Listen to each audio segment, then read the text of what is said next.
Welcome to Everything Life and Real Estate. Let's get started with our hosts, Linda McKissack and Dana Gentry.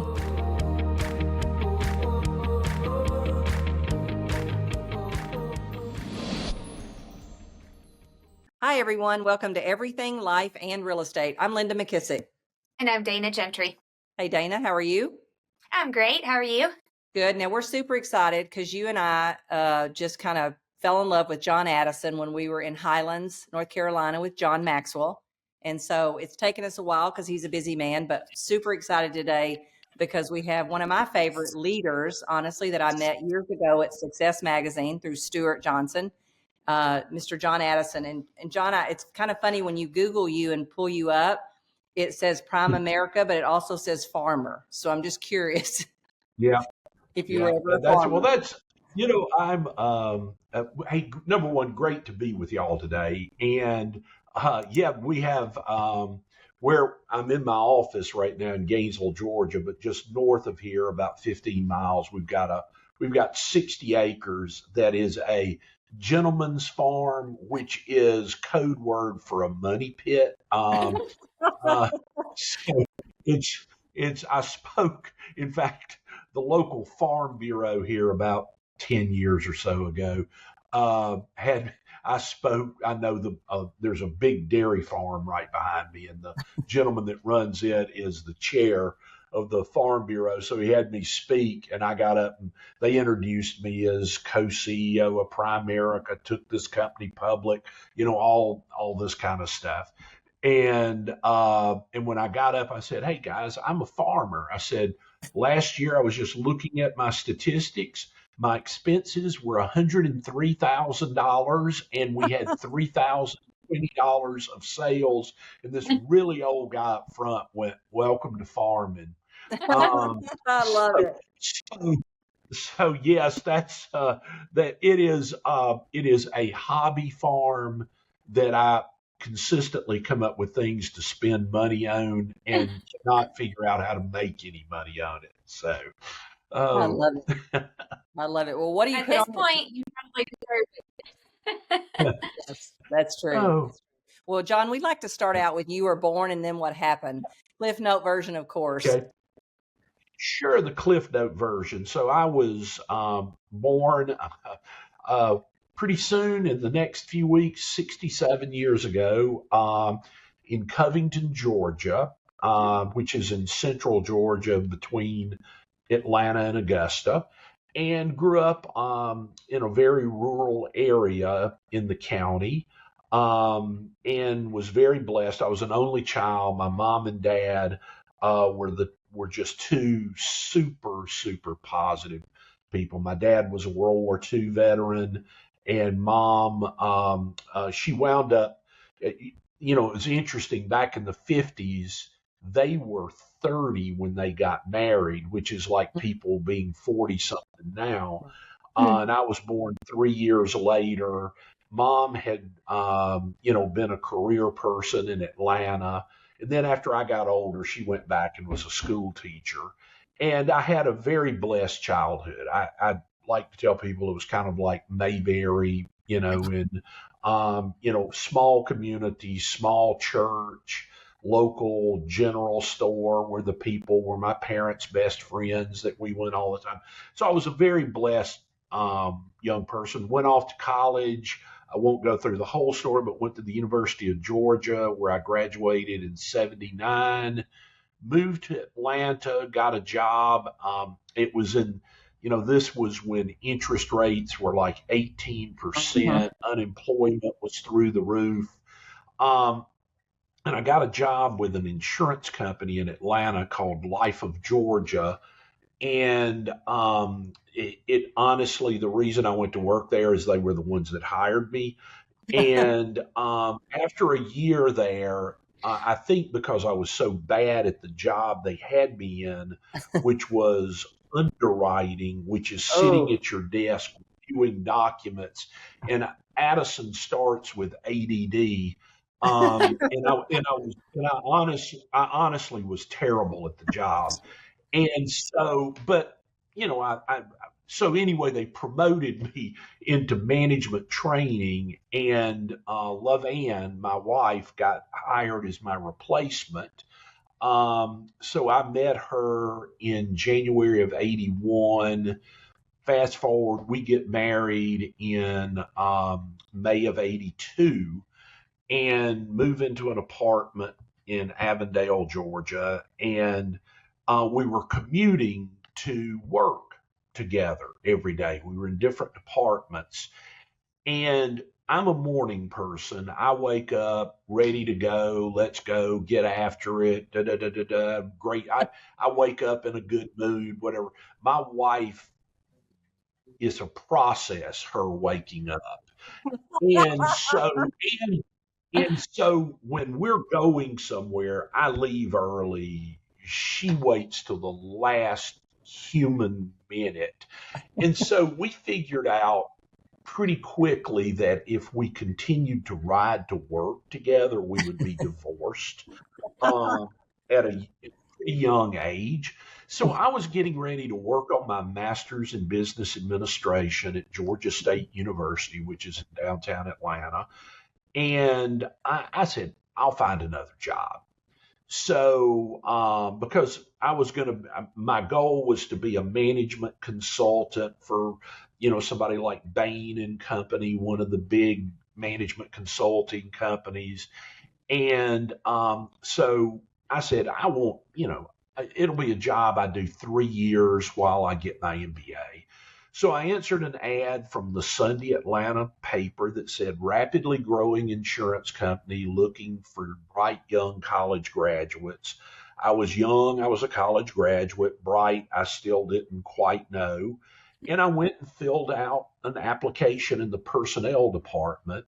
And the company was Massachusetts Indemnity and Life Insurance Company, but they were the Atlanta office that was being set up to underwrite the business of A.L. Williams when A.L. Williams and Associates and Buy Term and Invest the Difference took off. So they offered me the job. It was $3,000 a year more than I was making at Life of Georgia, so that was a plus. So I went back, turned in my resignation. I got called into the senior vice president that was over the management training program and stuff. And he told me I was throwing my life away. I was going to this fly-by-night insurance company that wouldn't be in business within 2 years. They were a scam. They were everything you could imagine. But he didn't offer me more money. And being, 23 years old, if it stayed in business 3 years, I'd be good because I was going to just get my MBA and move on. So I went anyway. Sidebar to the story, Life of Georgia doesn't exist anymore. It was a huge employer in Atlanta at that time. That company got sold as a runoff book of business. It doesn't exist anymore. So I was with the company from went to work there in '82. Art Williams sold the company in '90, and what became Citigroup bought the company. It was Sandy Wild, Jamie Dimon, all of them. The founder was gone. The company really went down, and I sort of rose up because, by then I was a senior vice president of the company, so obviously I didn't leave after 3 years.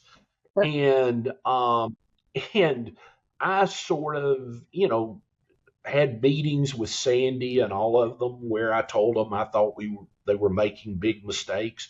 They listened to me. Things got better. So fast forward, by '95, I was president of the company. And then in 2000, after a decade of, CEOs being brought in from the outside, Citigroup, the company had become a giant company. And finally they said, Rick Williams, who was the chief financial officer, and I was president and ran marketing. They said, you two have been kind of anchors to windward all along. Why don't you just take over the company? why don't you run it as co-CEOs? And so, that we did, and we had a plan because we'd been thinking about what we would do for a lot of years. And we had 7 years of tremendous growth as a division of Citi. And for us then, it was great because we were a big company, but in Citi's world, we weren't that big. So they left us alone, let us run the company, and it was a great run. Then the financial collapse of 07, 08, 09 began, and Citi got, the government TARP money, and it made it where we really couldn't run our company. We could not run the sales force. We weren't a bank. We didn't fit in a bank. So then we began the process in really heavily in 08 of trying to get the company out of Citi. And through, again, my book, Real Leadership, that I'm sure we'll talk about later, but that has the story in it. But, it was a pretty torturous process. And we culminated in an IPO in 2010. Rick and I ran the company for 5 years as a public company, retired after that, but we're still, Rick's chairman of the board. I'm chairman of Primerica Distribution on the board. So I've been affiliated now with the company, 42 years.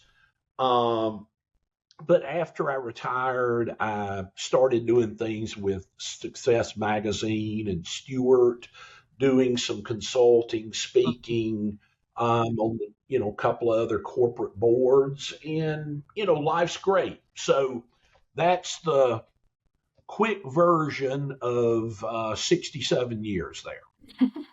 That's great, John. Hey, a real quick question. I've seen co-CEOs not make it.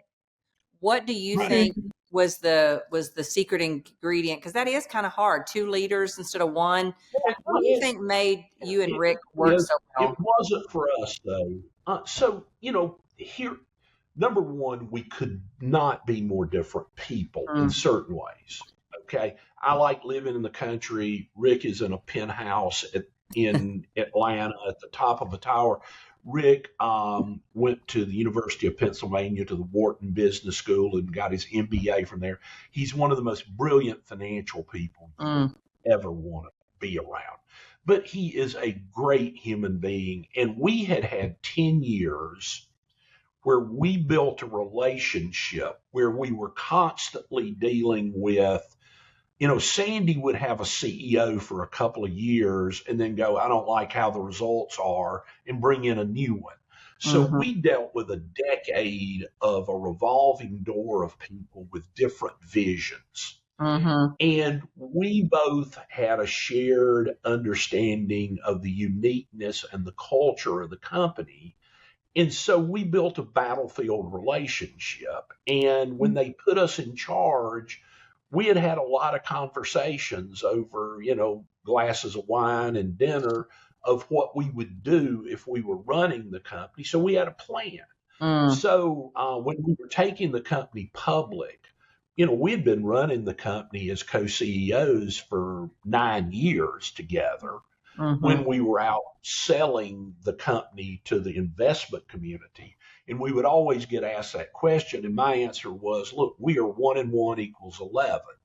I said, everything he worries about, I don't worry about. And everything I worry about, I said, but between the two of us, we worry about everything. And we accentuate. Rick's good at things I'm not good at. And I'm really good at things he's not good at. So for us, it worked out great. But I'll say this, you can't force a relationship like that. Okay. The relationship needs to be strongly developed way before you're running the business. Yeah. So, and already know how each other work great for us. But it's not easy. I mean, we had a relationship. We never argued in public. We didn't argue in meetings with people. We made decisions together. And then when we showed up in front of the team, we were a unified front. But a lot of it's, it's skill driven, and it's also very personality driven. Right. I guess because of my country boy background, look, I mean, one of the things, hey, I realize I accomplished a lot. I've done a lot. I enjoy all that. I love to speak. I love those things. But honestly, one of the things I always tell people is don't take yourself too seriously because no one else does. Okay. Yeah. So I don't take myself that seriously. Mm-hmm. I realize, I'm just like everybody else. I'm a, human basket case.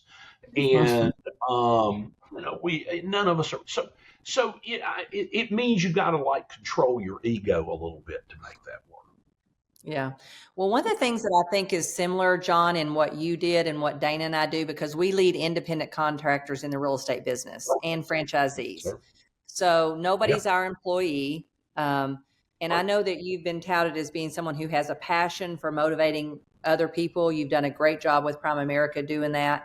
But what do you think is the secret because Dana and I get this a lot, on motivating people who are independent contractors?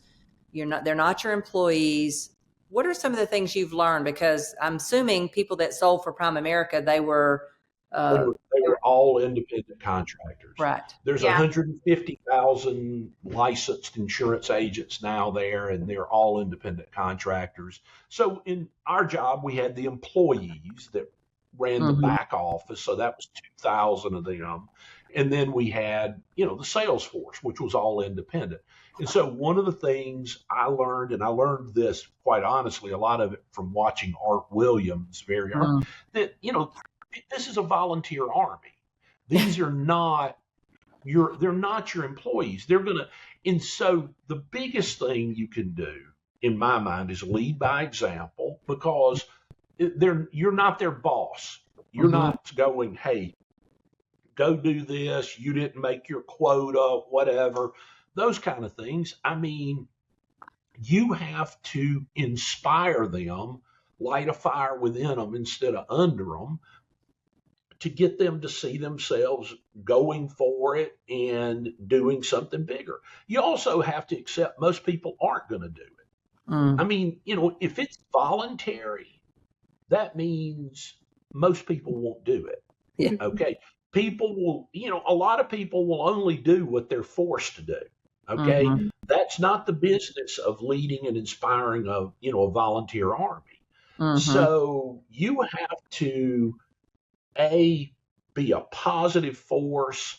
You have to be the loudest voice in their head, because, the one thing we have plenty of in the world today with, cell phones, social media, all of that is lots of distractions. And, it's easy for them. Real estate is a lot like insurance and independent contractor. A lot of what you're managing is adult daycare. Because, there are a lot of people that just want a business card that says they're doing something. Okay. Well, you need to love them too, because every so often they're going to do something. Okay. And you have to recognize them and let them be a part of the team, long as they want to be a part of the team, because it's voluntary. And then you've got to identify the people that identify themselves by what they do, not what they say they're going to do, but by what they do. And spend your time nurturing and growing them. But it's difficult because, like I said, you can't just pick up the phone. And, one of the challenges, all the CEOs that came to Primerica during the decade after Art and before us, they came from, like CEO of Smith Barney. Okay. Well, these people are employees. Yeah. So if they're not selling, you can say you're fired. Yeah. Okay. And you got to understand, it's different when you're telling people what to do versus inspiring people what to do. So, Yeah. That you kind of walked right in, John, to one of my questions. I was going through my phone this morning because when we had lunch in Highlands that day, I don't know, Linda, if you remember this, but I was trying to be present, but I also was trying to like mentally remember everything that you were saying. So, because you dropped so much gold in like a 30-minute lunch period of time. But one of the things that I remember when we left, I got on my phone really fast and typed as many of them as I could in my notes. And I found those notes this morning. And one of the things that you said that you guys did were reward and recognize as many people as possible. And you told us that when you came in, I think it was there were like 100 winners that got like some big $100,000 trip to Italy or something like that. Right. And you took it down to like 2,000. I mean, well, you took the trip down to a lower level and had more people. Will you talk a little bit about that? Yeah, I think, look, here's reality. You have to make the tip top leaders feel special. You have to do things for the people that are the tip of the spear. But you move businesses, volunteer army businesses, by reaching the masses. Okay, this isn't only the elite achieve business. This is getting tons of people to go see themselves. I'm sure it's exactly the same in real estate sales. Most of the people that get licensed for the first time have never sold anything.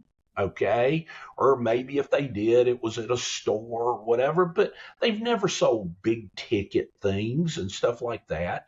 And, they don't have confidence. Okay. They've probably got all the skills it takes to do something, but they don't have the confidence to go do it. And I used to always say the number one job I had running Primerica was transferring confidence to unconfident people, is to get them to see themselves. And so one of the ways you can do that is have people win something for the first time. Win a trip for their family to Disney World, okay, with the company trip, and to be able to do something special and stuff. So Art Williams one of the sayings that I learned that he always had, which always has stuck with me, was that you got to pretend everybody you meet has a flashing neon sign on their chest that says, make me feel special, make me feel important. I want to be somebody. Okay. And I learned that way. It is, you gotta make people feel great, because most people, by the time they're in their 30s, have given up on their big dreams in life. When they're young, they want to do something great. They want to be something special. They want to, go accomplish things. And then they get out in the world and their job starts to beat them down and life starts to beat them down and they start to lose their confidence. And if all of a sudden they say, hey, I'm joining your business, I want to do something great, first thing you got to do is you got to change their thinking. And you got to change how they see themselves and what they see their possibilities as. And I think one of the ways you do that is you recognize whether it's recognizing them in front of the room, whether it's incentive trips, that, you have to change how they think. Love that. So true. Speaking of A.L. Williams, one of the things I heard he said years ago, and since you were probably on a closer relationship with him, you may know what he meant. Sure. I heard a quote that he said, when you sell to the masses, you live with the classes.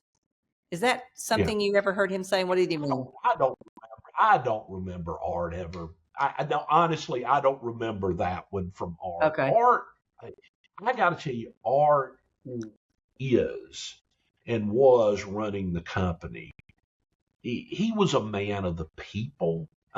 He was a guy that was a high school football coach and honestly got exposed to the concept of, instead of buying a small whole life policy, buy term and invest the difference. Buy term life insurance, larger face amount, invest the difference, and figured out a system and a method to mass market it.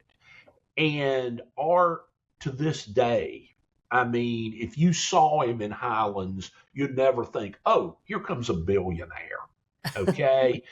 He was, he is as calm. He just, he used to always say, always talk about himself being average and ordinary, but he really isn't average and ordinary. But he understood. One of his comments that he used to make was the traditional financial services company, they fish for whales. Okay. They go after, if UBS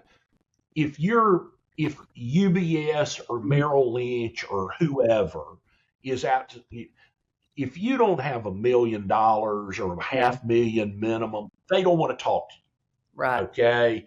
And he said they fish for whales, we hunt for rabbits. Okay. We're trying to find people who want to be a whale.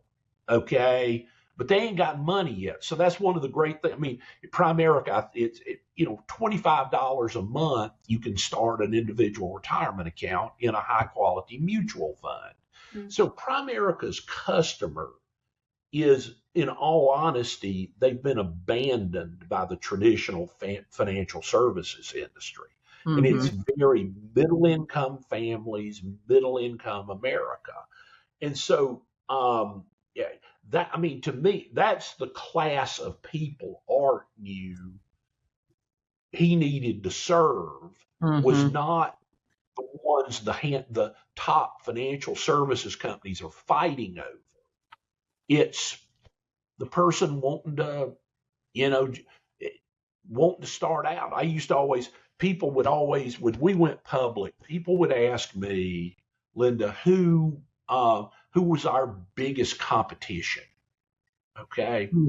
And I said, look, reality. And I said, you're going to probably not understand this when I'm telling it to you, but our biggest competition isn't another financial services company.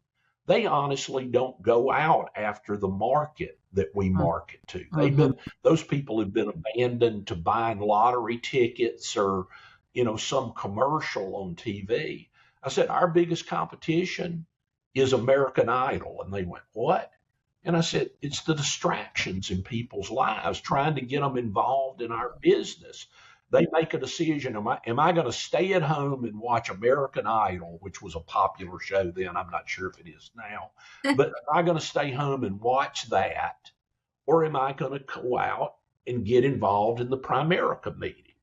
So it's a very unique model, probably very similar though. I mean, the industry that I can think of that is very similar to what I ran and what I led is the real estate business. Yeah. Because there are a lot of people who do it part-time or spare time or, that kind of thing. And I mean, the secret to leading a company like this is you take people, get them to try it spare time, try to work them into part-time where they're really putting in some time, and then hopefully you help them build a full-time business. And that's what we do. John, you said another thing at our lunch that I thought was great. You said winners win and losers don't. Winners will always find a way to win. And I love that. Will you share with us like what you see in winners? I mean, and again, that goes, one of Art's quotes, it was winners win and losers lose. Okay. And that sounds harsher than Art, because some people have lost and just haven't figured out they're a winner yet. But let's be honest, some people ain't going to do anything. Okay. And I honestly believe, and fortunately, I think I retired at the right time for my patience, because now with social media so big, a lot of people spend their life doodling, as my mother used to call it, with things and thinking they're working, and they're not. Okay. And some people are just going to find a way to screw things up. I mean, it's just how they are. They will always make the wrong decision. They will always you could give them $1 million and they'd be broke within 3 months. I mean, that's just unfortunately how it is with people. And some people are going to find a way to get it done. And one of the things I learned, Artie used to always say, there's never been a test designed, nor will there be a test designed to measure the heart of a man or a woman. Okay. And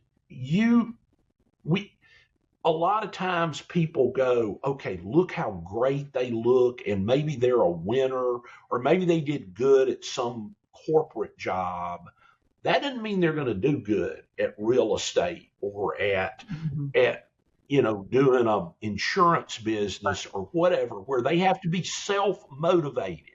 Yeah. Okay. You can motivate them all day long. You can do all the podcasts that there are to do in the world. You can get them to read the right books, look at the right stuff.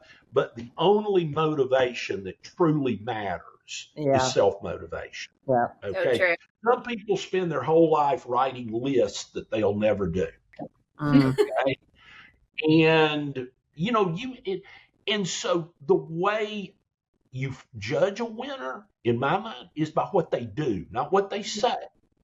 Everybody's going to come up and say, oh, watch what I'm going to do. I'm going to do so great. I'm all that stuff.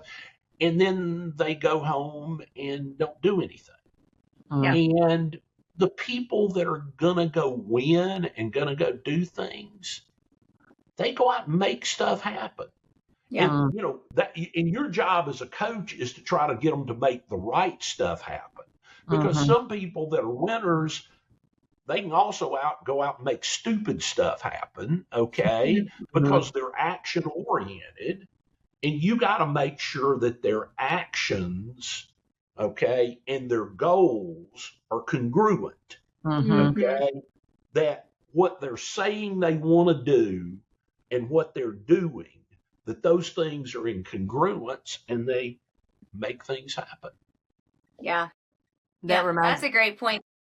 Go ahead, Linda. That is a great point. And that reminds me of the story you told about the going through the TSA and the guy that was putting your smelly shoes through the TSA told you he looked at Primerica and he just didn't know how that could work. No, he looked. So back right after, Rick and I had become CEOs in 2000. Of course, 9/11 happens, changes how we all travel. And I'm traveling all the time. I mean, I'll be on a Delta flight in just a little bit. I'm almost 4 million miler on Delta. So then it was like a year later, the shoe bomber. Okay. And that's the reason we all had to start taking our shoes off at that time, going through security. Now I'm TSA pre-check. I can walk through in my shoes. Anyway, so I'm out doing a Primerica trip, and I had to fly down to Miami and speak, and my wife flew into Miami from Atlanta, and then we were connecting to a flight in the Bahamas. And so I had to get through security in Miami to get out to where she was at the gate. And so I'm in line. I've got on my Primerica golf shirt because I'd spoken at a meeting. And so I'm getting my shoe. And I travel so much, I know the drill. Okay. I can do it blindfolded. Okay. Going through. So I'm putting the stuff, got my shoes in. And so I get up, and back then, right after this happened, there was one guy right where the stuff went in to make sure you had your shoes off. Okay. And so his job was getting your smelly shoes in buckets to go through. And he looks at my Primerica shirt and he goes, "You in that Primerica thing?" And I, yep, I'm in the Primerica thing. He goes, "You make any money at it?" And I said, I'm doing okay with it. And he goes, I looked at that thing one time. I went with my cousin, looked at it one time, and said, I sat there and went, though, if you don't get in one of those kind of things early, you ain't going to make no money. And I went, well, man, good luck to you. Looks like you're doing good. Great. I wasn't like trying to say, hey, you ought to try. I'm in vacation mode I'm getting through security to get there. And I got out to the gate. We were having a drink at the little bar out there, a tiki hut bar, right before we got on the plane to the Bahamas.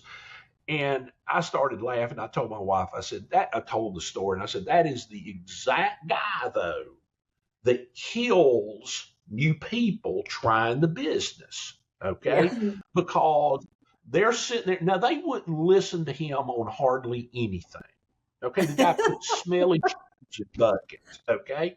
But when somebody is like, I'm not sure I'm good enough for this, or if this is the right thing for me, all they're looking for is somebody to give them a reason to quit.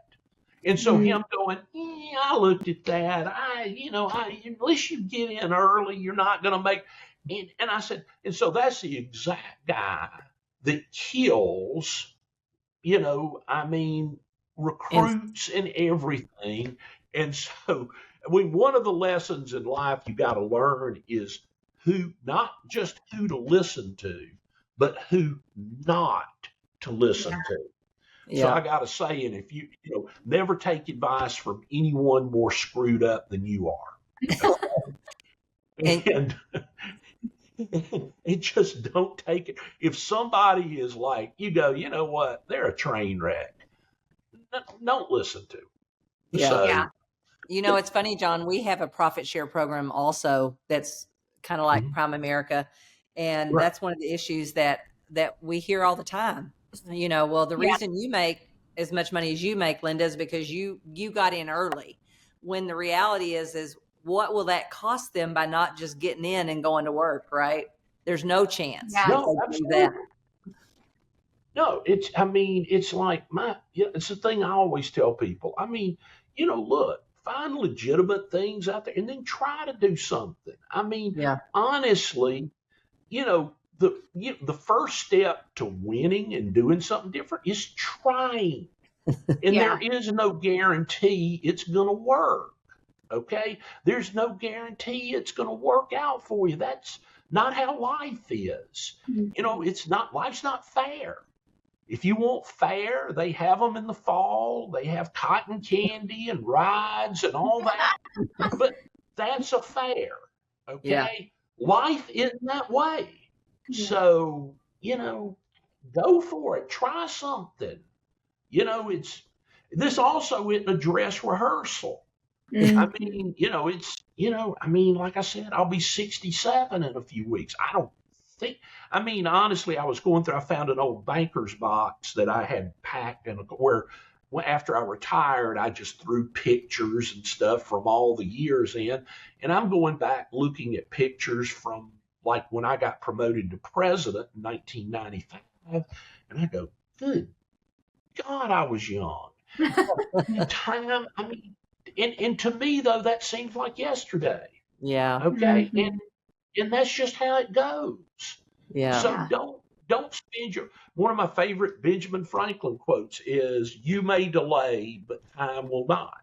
Yes. Okay?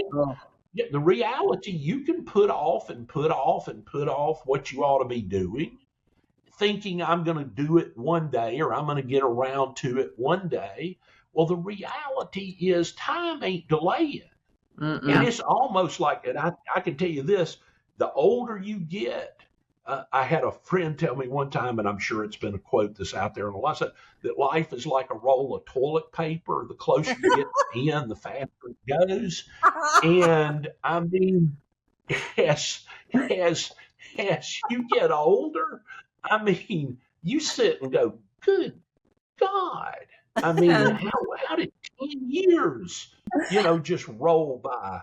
I'm kind of like now, don't even take the Christmas decorations down. I'll be putting them before you can turn around. So, I think my neighbors think that way on the Christmas lights. It's coming around quicker than you think. So, most people spend their whole life talking about what they're going to do. Mm-hmm. And then they never do it. Gosh. And so That's Yeah. sad.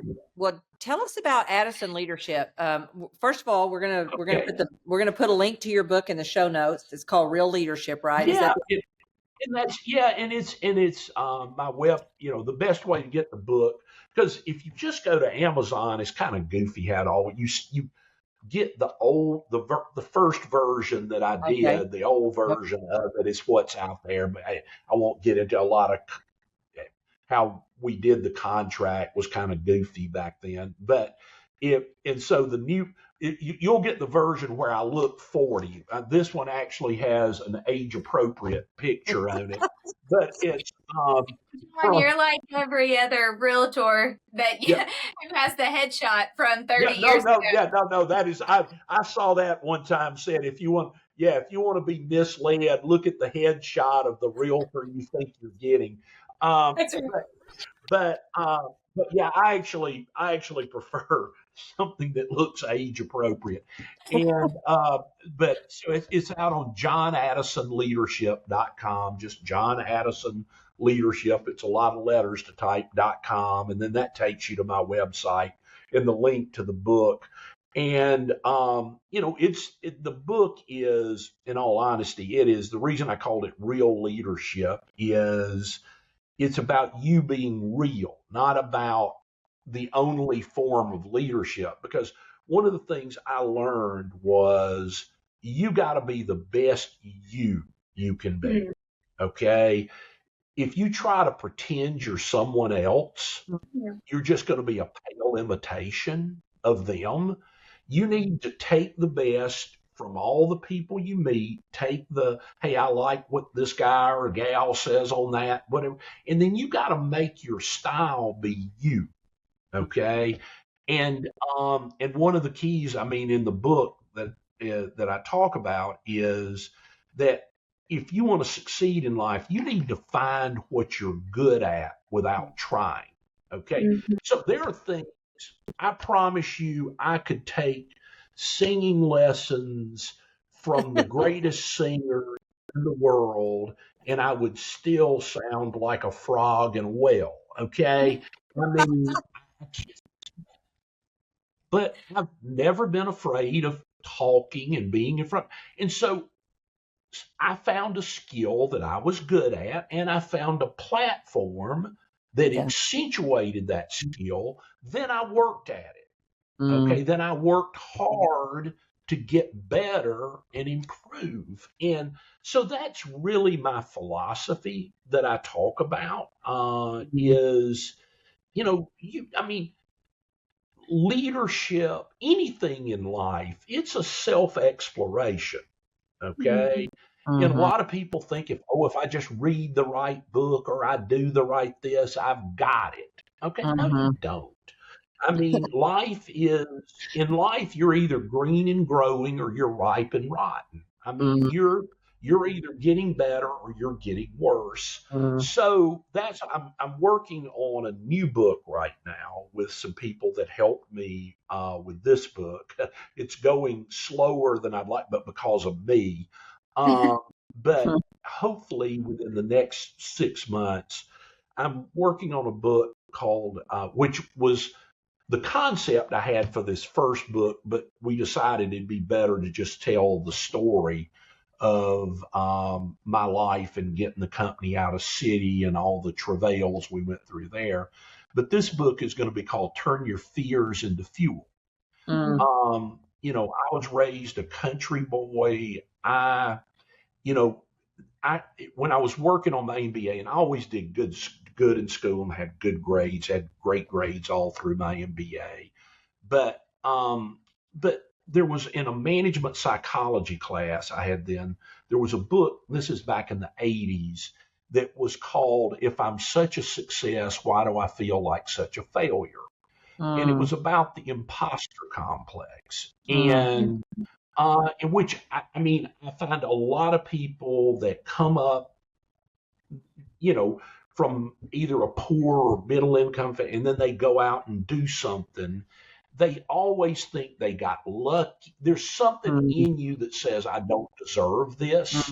And I used to tell people after I finished my MBA for years, for years, I graduated top of my class in that class. For years, I would have dreams where it was the last day of finals and I was in class and I had not read the book. I had not studied. I was not, and it was like I would wake up in like this cold sweat because it was this thing inside you saying, you just lucked into this. You don't deserve it. So, like I said, I believe, there's all type, for all types of different things, there's somebody that's teaching leadership and management. My approach is, one title I had for the book was, at one time was personal development for the rest of us. Okay. That, like, look, I mean, I'm not, I can't, I'm not good at making sure I'm at the gym at 5 a.m. every morning, all the stuff like that. I mean, but that you don't have to be perfect to succeed. Right. You just have to make a decision. You're going to get up every day and get better. I mean, if every day you get up, you're either getting worse or you're getting better. Yeah. Okay. And so just make sure you're doing the habits and the things that are moving you towards your goal. Some days we may only do that much toward it. And some days we may make a big leap toward it. But just make a decision that today, at the end of the day, I'm going to be better than I was when I went to bed yesterday. So true. It really depends on whether someone truly makes a decision and whether they have the tenacity to keep going. Just keep going. Most people, I mean, honestly, look, in the day and time we're in today, particularly, I just think it's easy to quit. I mean, it's easy to quit. And anything you do, if you're going to be ultimately successful, you have to let your efforts compound. Yeah. I mean, it's like, an account of compounding interest in your account. You gotta let your efforts compound. Yeah. One of the best advice I'd ever gotten was from a friend of mine when I was trying to build the Ohio Valley region with Keller Williams. There were 0 agents when I went up there. We have almost 5,000 now, but that was a 20-year span. And when I was about 3 years in, or maybe a little bit more, I was real frustrated. Felt like I was letting the world down. Who do I think I am that can do this? So when you're a leader, there's only a handful of people you can call and whine like that to. So I called my friend who was also building the region, and I said, Joe, I don't know. Maybe I'm letting everybody down. I'm letting Gary Keller down, my family down. I don't know. I can't seem to get anybody to do this Keller Williams Market Center. And he said the best thing to me. He said, Linda, you can't quit. And I said, I can't. Why? He said, because you never know if you're on the 5-yard line or the 50. And I said, you know what, Joe, you're right. I am on the 5. And sure enough, very shortly, I got my first market center. That's how it is in life. You don't know. A lot of people, it was a wild thing to watch in Primerica. The people that would get in, do okay for a little bit and then quit, but then you would watch somebody that they recruited in turn into a total superstar. And you'd sit there and go, now, if this person had just kept going, they would be overriding this giant producer. Yeah. And all they did was quit and flake off to some other thing and left all this work they had done for somebody else to benefit from. So, I actually said it may be in the book that, sometimes one thing I thought I had going for me was I was too stupid to quit. Yeah. And, when things were bad in the 90s a few times, I chose not to quit. Yeah. So true. And it worked out good. Yeah. So that's great. Dana, you got a final question for John? Sorry, y'all. Yes, my technical difficulties in the new studio, of course. Okay, yes, I do. And I could hear you guys, even though you couldn't see me. So I was listening to everything that you said too. Last question, John. I feel like we're in a little bit of a weird time just economically, like leadership, like we have poor leaders across the board, just everywhere. We're just in a weird time, and it's not the first time. I'm sure there's been plenty other times, but just what are your thoughts on where we are and how to continue to motivate the people that we are blessed to lead, even though we're kind of in a weird time? Well, and I'm sure in your business, I mean, real estate, I mean, interest rates aren't your friend right now. But I do remember the first home my wife and I bought in 1984. We had saved $10,000. My dad let us have $10,000. And we were so happy that we were able to assume a 9.75% mortgage, because new money was 13+% then. Okay. So, I mean, one thing is the truth. I mean, a lot of people complain about the times we live in. Well, guess what? These are the times we live in. Okay. I mean, like I said, I'll be 67. I don't know, I mean, we never know how many times we have. Okay. So, I think back. So here's John's old man philosophy here a little bit.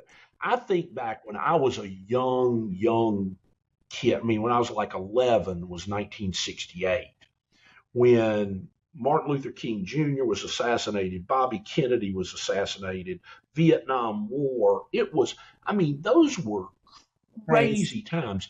Thank God we didn't have social media then, because I'm not sure the country would have made it through it.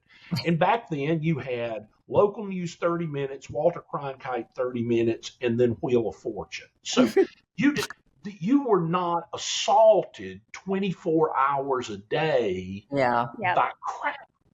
Okay. And it pollutes your thinking in your brain and makes you see, honestly, now we have 4 grandchildren, two that are 3 and 2 that are under 8 months. Aww. And from our 2 boys. And so we're like, I'm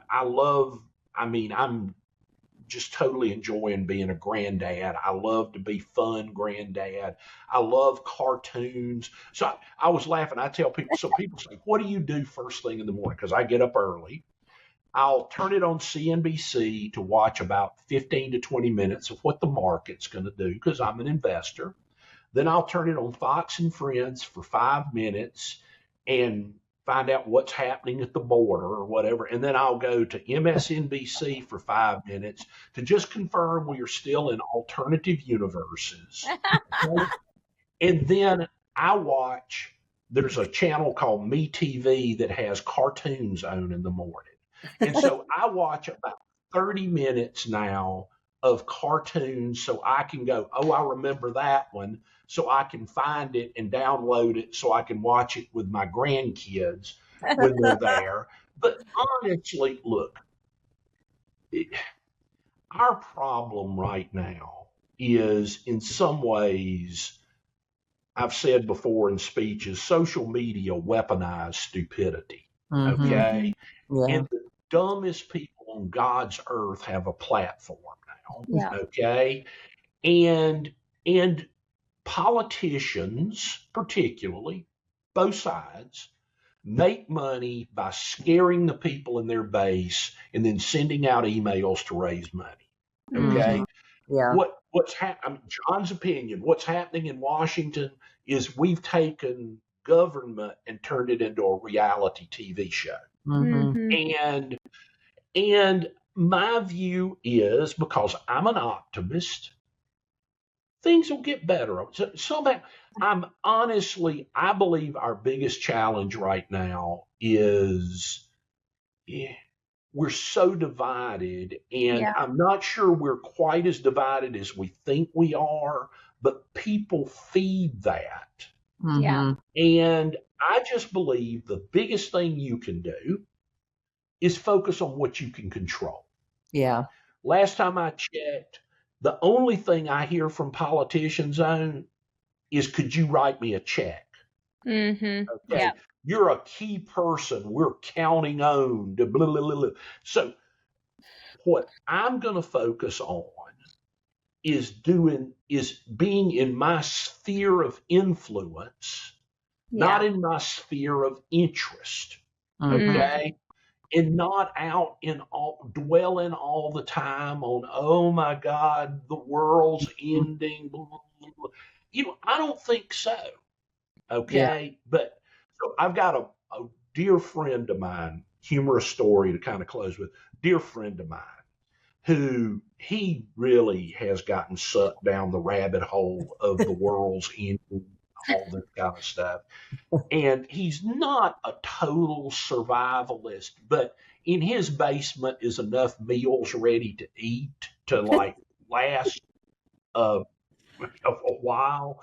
And he's a guy I've known forever. And so he was doing all that. I mean, he's got a weapon. Yeah.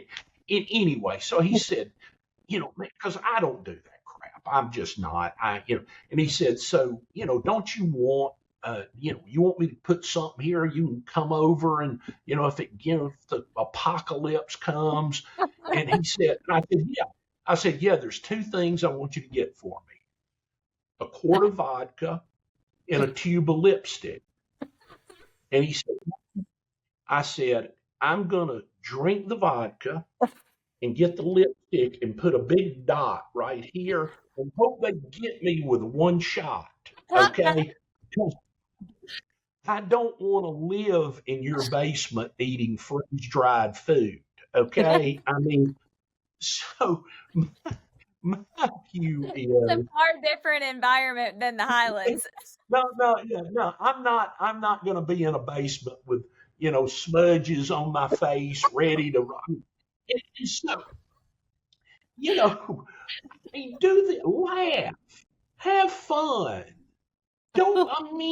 Be the best you can be. Be a positive influence over people. Donald Trump's never called me on what he ought to do. Joe Biden's, they ain't going to call me on what they ought to do. So I ain't going to go my whole life, So my view is if everybody would worry more about what they're doing than what everybody else is doing, That's right. it'd be a lot better world. So yeah, I'm glad but I mean, I actually made him even laugh about that, where I said, just tube of lipstick, bottle of vodka. I don't want to feel it, and I want it in one quick shot. Don't miss, and just don't wound me so I'm laying over and just. If the world gets that bad, I'm not sure. I'd just as soon not be around for that. That's hilarious. Oh my gosh, John. Hopefully that won't happen anytime soon. And that's and you know what? I'm going to live my life like it's not.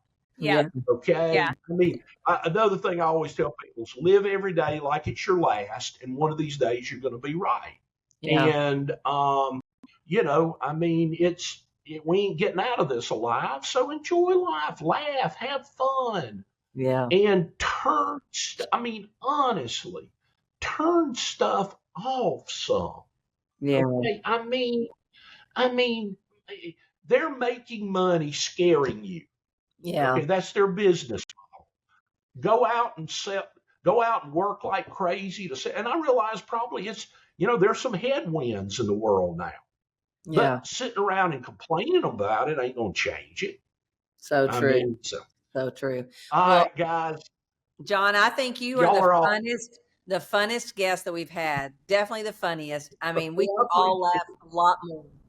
I love it. And we're going to have you back when you get your book done. So get that book done because that sounds wonderful, guys. I appreciate it. It was great to see y'all in Highlands and great to see you again. Yes, thank you. Thank you, John. And we'll put your information in the show notes. And if you have not hit the subscribe button, please go ahead and do that now. And the greatest compliment you could pay Dana and I is to pass this podcast along to anyone who you think would enjoy our conversations. So Dana, I guess I'll see you next week. And John, thank you again. See you soon, guys. Great to see y'all. Be sure to subscribe for more business strategies and tactics to inspire you to live an abundant real estate life. Don't forget to rate and review so we can bring you the best content. Find this and other valuable information at everythinglifeandrealestate.com.